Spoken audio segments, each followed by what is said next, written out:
আসসালামাইকুম সবাইকে। সবার কি অবস্থা? তো আমরা বাংলাদেশে কমলা গাছ পাই না, কমলা সহজে হয় না।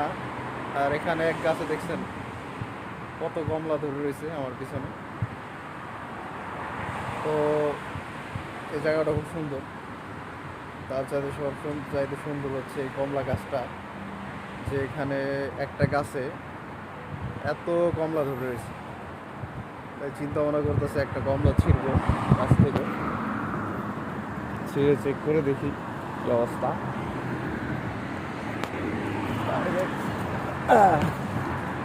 একটা কমলা ছিলাম, গাছ থেকে একটা কমলা ছিলাম। তো এটা খেয়ে দেখি কিরকম।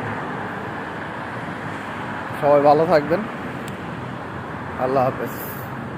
বাসনা আছে বলে খেয়ে দেখি তাহলে।